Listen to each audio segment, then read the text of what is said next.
নমস্কার, আপনারা দেখছেন চলছে চলবে রণজিতের সঙ্গে। নিত্য নতুন প্রতিবেদন পেতে চোখ রাখুন আমার এই চ্যানেলে। আজকে গণশক্তির প্রথম পাতার যে প্রধান খবরগুলো জায়গা পেয়েছে, মাঝরাতে বাড়ি গিয়ে পুলিশ চাপ দিয়ে ভিডিও বানিয়েছে।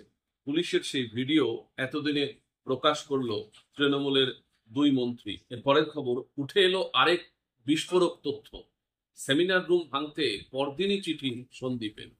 অবশেষে সামনে এলো সন্দীপ ঘোষের লেখা সেই বিস্ফোরক চিঠি।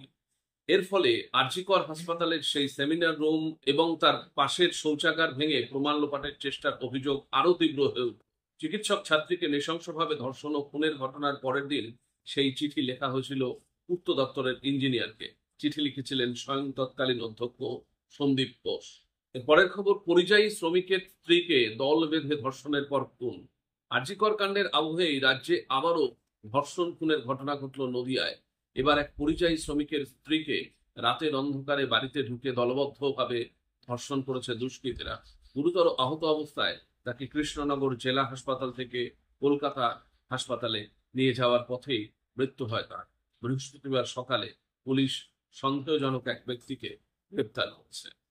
এর পরের খবর, লোক দেখানো গ্রেপ্তারের পর জামিনও পেল হামলাকারীরা। মুখ্যমন্ত্রী ফোর্স করতে বলার পরে আবারও তৃণমূলের বিষাক্ত ছোবল দেখা গেল কোচবিহারের মাথাভাঙায়। আরজিকরের ঘটনায় ন্যায় বিচারের দাবিতে বুধবার রাতে মাথাভাঙায় রাস্তায় নামা প্রতিবাদী শিল্পী ও সাংস্কৃতিক কর্মীদের উপরে হামলা চালিয়েছে তৃণমূলের সহ সভাপতি বিশ্বজিৎ রায়ের নেতৃত্বে একদল তৃণমূল কর্মী।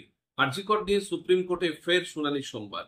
সুপ্রিম কোর্টে আরজিকর চিকিৎসক ছাত্রীর ধর্ষণ ও খুন নিয়ে মামলার শুনানি হবে সোমবার। বৃহস্পতিবার শীর্ষ আদালতের তরফে বিজ্ঞপ্তিতে জানিয়ে দেওয়া হয়েছে। এর পরের খবর, বন্ধ হোক গরুর নামে মানুষ খুন।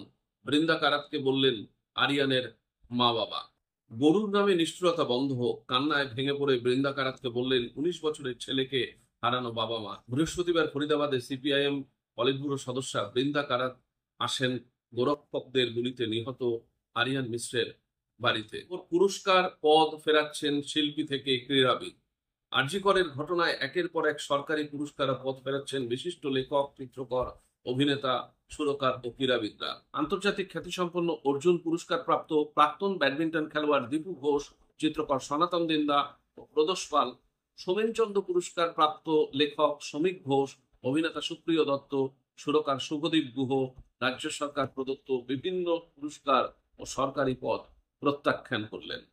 এই ছিল আজকে গণশক্তির প্রথম পাতার খবর। আপনাদের চোখ থাকুক চলছে চলবে রণজিতের উপর। ধন্যবাদ।